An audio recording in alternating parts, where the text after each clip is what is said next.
from Santa Anita, race number 8. We're going to go down the hill, 6.5 furlongs on the turf, the Grade 3 Las Cienegas street in Los Angeles there that I have driven many of times. Your favorite going to be on the rail, Queen Maxima.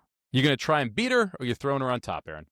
I love Queen Maxima. I'll just start with that. Like, let's be fair. She's a really, really awesome horse. She's really, really good. And so therefore I'm going to pick Queen Maxima to win this race. I don't love when you're going downhill on the turf taking favorites, because they tend to be kind of just crazy races. But the problem with fading Queen Maxima, look at the last 2 times this horses went downhill on the turf. Excellent races, one by 4.5 in a Grade 3, and then one an allowance optional claimer by 3.5. And then the other time was in a stakes race and got second, beaten by a horse that was pretty darn good. So it's there, right? We know this horse can go down the turf.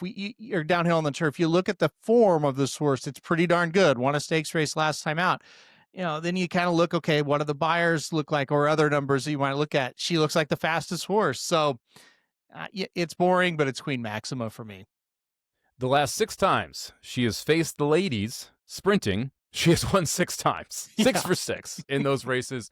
The other races on the chart there, last time or 2 back, faced the males in the Grade 3 Green Flash, ended up running 6th there, but that was actually a pretty good 6th, only missed by 2 lengths, and then ran a mile the time before that. She doesn't want a mile. She wants to go 6 furlongs or 6.5 or 5. She wants to be turf sprinting against the ladies. Queen Maxima gets the win. I agree with you here. I do want to mention another horse who I think is the wild card. And if someone beats her, I think it's a new shooter, and I think that's the 7, Rosy here, who was in the Chad Brown barn, ships across country, and now joins the Neil Drysdale barn. The turf spring numbers for Drysdale pretty good, 17%. Not great, first-time trainer or off this type of layoff, which are your 2 main question marks. But I think you're going to get a price. And this horse was on the improve. World of Trouble sire sold for $300,000. There were expectations for this horse. World of Trouble just stands for 5. I wouldn't be shocked if Rosy runs a decent race here. I don't hate the 1-7 Exacta cold. I think that if you're going to try and beat Queen Maxima, to me, the win bet here is Rosy.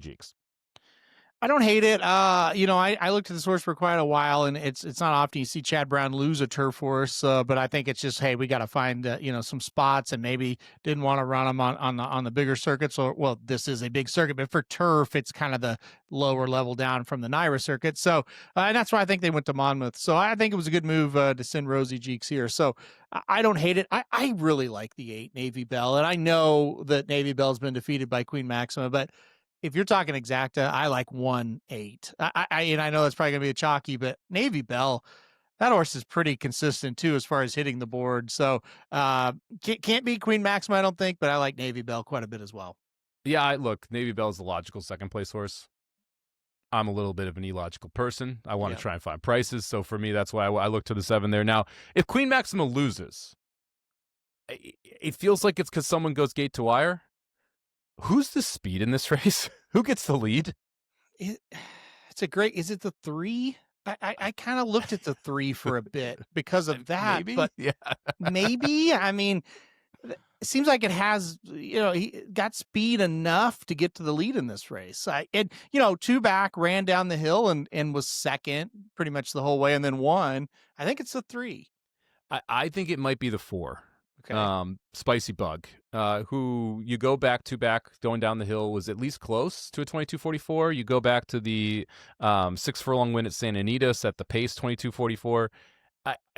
And you have like an 88 and a 90 buyer that are kind of hidden in there that are both turf sprinting. That at least puts you within like shouting distance of the 1.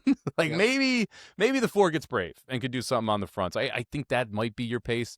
What did you make of the 2? This is the last one I want to talk about here. Egyptian Mao, a Neil Drysdale horse that comes over from South Africa, runs a decent 3rd to Queen Maxima, first time in North America, comes back and runs a 95 buyer, loses to the Navy Belle here.